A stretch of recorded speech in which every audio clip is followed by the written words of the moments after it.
Nous sommes donc rendus à notre 40e vidéo sur le catéchisme de l'Église catholique. On a presque fini.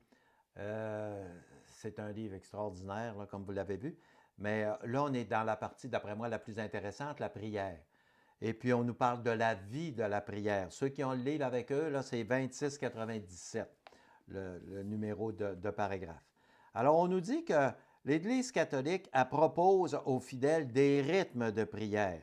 Hein, la prière du matin, la prière du soir, la prière du dimanche. Elle propose des rythmes comme ça.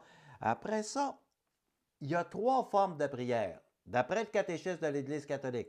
Donc, c'est bon de le savoir, là, parce que souvent, si je vous dis tu priais, vous allez dire j'ai dit mon Notre Père. Oui, c'est prier, mais il n'y a pas seulement ça. Ça, on appelle ça une prière vocale. Je vous salue Marie, le Notre Père, le gloire soit au Père, n'importe quelle prière qu'on dit qu'on a appris par cœur, c'est une prière vocale. Il y a aussi la méditation, c'est une autre forme de prière. Puis il y a l'oraison, une autre forme. Donc, 3 façons, 3 formes de prière. On les regarde une après l'autre. D'abord, la prière vocale. Alors, évidemment, quand on dit, il y a des paroles. Mais Jésus nous disait, arrêtez de dire des paroles, papa, papa, papa, ça ne vaut rien. Il faut se concentrer. Tu peux dire des paroles, mais tranquillement.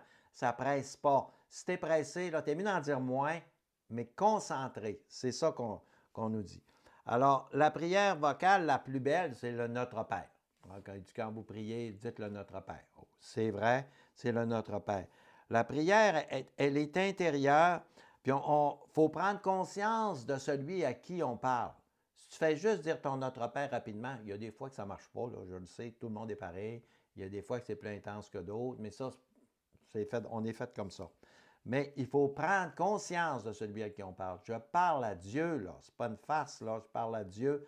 Alors, on arrête, puis on se concentre sur ce qu'on fait. Et après ça arrive la méditation. Qu'est-ce que c'est la méditation? C'est que là, tu récites rien, là. Tu t'arrêtes, puis tu cherches à comprendre. Comprendre, là, ça a un sens significatif ici. On ne comprend jamais comme on va comprendre les sciences, comme on va comprendre n'importe quoi, là. On peut pas. C'est comme les humains, d'ailleurs. On ne se comprend même pas nous autres mêmes. Mais on cherche à comprendre. Ça a un sens comme ça. Alors, on fait attention. On peut s'aider d'un livre. Ça peut être un livre comme moi, j'ai L'imitation de Jésus-Christ. C'est tellement un beau livre. Moi, j'aime ça. Alors, on peut prendre n'importe quel livre. On cherche à comprendre tranquillement. Qu'est-ce que c'est? Qu'est-ce que Dieu veut? Il existe, mais je m'arrête à penser à ça. Je pense à ça. Je médite. Je m'approprie ça. J'y arriverai jamais. Mais je vais avancer, par exemple. Je vais avancer, je n'aurai pas la même conception que j'avais il y a 10 ans. Non, j'ai avancé dans ce domaine-là, j'ai avancé. Quand je dis j'y arriverai jamais, c'est pas tout à fait vrai. Je vais y arriver, mais quand je vais être mort. Quand on va être mort, là, on va le voir et on va le réaliser. Alors, cette prière-là, il faut que tu cherches à atteindre la connaissance de l'amour de Jésus, ton union avec lui.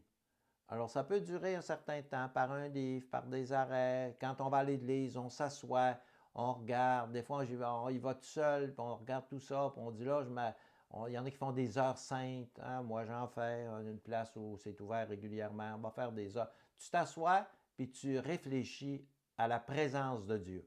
Ça, on appelle ça une méditation. Après ça, tu as l'oraison. Bon, l'oraison mentale, voici ce que c'est. On dit que c'est un commerce intime d'amitié qu'on entretient avec Dieu. Tu lui parles. Tu te fermes les yeux, mais tu ne récites pas de prière, là, de formule, c'est-à-dire tu ne récites pas de formule toute faite d'avance. Là. On fait oraison. On prend le temps d'être avec lui et de lui parler. Puis on écoute ses réponses. Pose des questions à Jésus, tu vas voir les réponses qu'il va te donner. C'est étonnant, mais si tu ne lui poses pas de questions, il ne te répondra pas. Pose-lui des questions. Assis-toi, ferme tes yeux, puis écoute. Écoute ce qu'il va te dire. Il faut que dans la contemplation, dans l'oraison, il faut que tu aies tes yeux fixés sur Jésus. Le curé d'Ars, il y avait quelqu'un comme ça dans son église, puis il était assis, puis c'était une personne qui n'était pas instruite du tout, qui n'avait rien. Il dit, qu'est-ce que tu fais? Qu'est-ce que tu dis? Ben, il dit, je prie. Ouais, mais qu'est-ce que tu fais comme prière? Ah, il dit, je l'avise, puis lui, il m'avise. C'est ça qu'il dit. Ben, c'est ça. Ça, c'est la prière parfaite. Il est assis, puis là, tu avises Jésus. Tu dis, là, je crois que tu es présent avec moi. Puis là, tu lui parles. Des choses simples, tranquilles. Hein? Ça, on appelle ça l'oraison. Alors, c'est une forme importante. Donc, 3 façons, prière vocale, l'oraison, la méditation. 3 façons de prier. Si vous avez le catéchisme, tout ça, ça se termine à 27-22. Donc, c'est important que vous suiviez dans votre livre, si vous l'avez. Je vous recommande de l'acheter, pas cher, puis il est en vente dans toutes les librairies. Ils en ont vendu des dizaines de millions d'exemplaires du catéchisme de l'Église catholique. Inutile de vous dire que c'est très populaire. Bon, après ça, le combat de la prière. Le catéchisme en parle. C'est un combat perpétuel. Ça ne nous tente pas de prier, il faut faire des efforts. Il n'y a personne qui s'en va prier. Ah, moi, je suis content. Oui, avec le temps, oui, il y a une certaine satisfaction, mais il y a quand même un combat. C'est-à-dire, un combat, c'est un grand mot. Puis l'Évangile, le catéchisme n'utilise pas ce mot-là tellement. Oui, ils disent le combat de la prière. Mais quand ils parlent dans le texte, ils disent ça suppose un effort. Ça suppose toujours un effort. Moi, j'aime mieux ça. Ça suppose un effort. Les ruses du tentateur vont te détourner. Le tentateur, vois-tu, on en parle encore. On parle du diable. Alors, il essaie de te détourner. Il te dit, ah, c'est pas le fun. Pourquoi il nous dit c'est pas le fun alors qu'on sort tellement heureux quand on a prié? Pourquoi qu'on pense que c'est pas le fun? C'est quoi, là? C'est le tentateur qui essaie de nous faire croire ça. Il est menteur. C'est un menteur, le tentateur. Il est menteur. Il va te dire qu'une chose est plaisante, puis tu le fais, puis ça va te rendre malheureux pour un mois après. Fait que c'est un menteur. Tandis que Dieu, c'est la vérité. Puis en priant, ben, tu atteins ces choses-là, puis tu vas chercher des forces. Tu vas chercher des forces du Saint-Esprit. Alors, on nous dit, euh, beaucoup de chrétiens prétendent qu'ils n'ont pas le temps de prier. Ils disent, j'ai pas le temps, j'ai pas le temps. Ça, c'est le grand problème qu'on a. Si tu as toujours le temps. Ah, j'avais lu une fois, si tu n'as pas le temps, il y en a qui n'ont pas le temps de prier, il y en a qui ont du temps, mais il y en a qui se disent trop occupés. Alors, ceux-là qui sont trop occupés, ils doivent prendre encore plus de temps. Le bon Dieu te donne toujours le temps. Tu l'as toujours. Ça, là, c'est une défaite qu'on se donne. On a toujours le temps de s'arrêter. Alors, prier, c'est un mystère qui déborde notre conscience, qui déborde notre inconscient. On entre dans un autre monde. C'est ça qui est beau. On entre dans un monde de joie, dans un monde de paix. Alors, il faut prendre le temps d'apprendre ces choses-là. C'est de toute beauté. C'est une sortie de l'histoire, c'est un divorce avec la vie. Tu t'en vas vers Dieu, tu vas vers Dieu.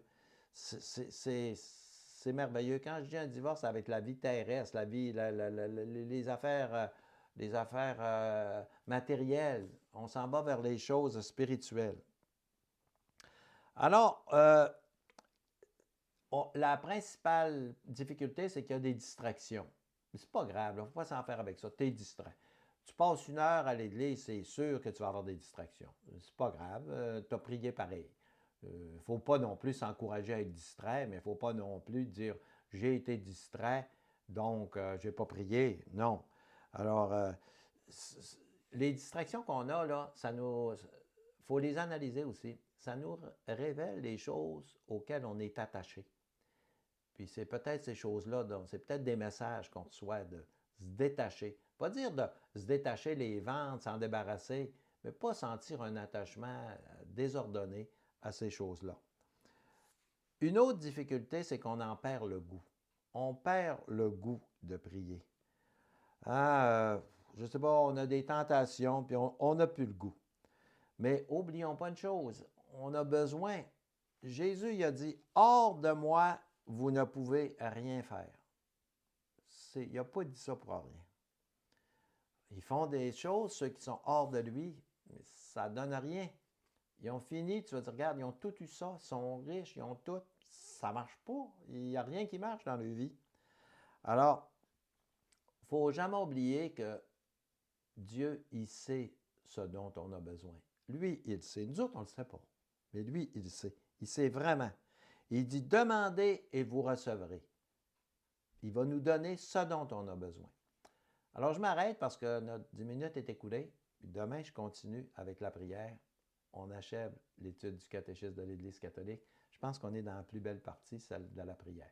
Alors, je vous souhaite une bonne journée, puis je vous donne rendez-vous demain.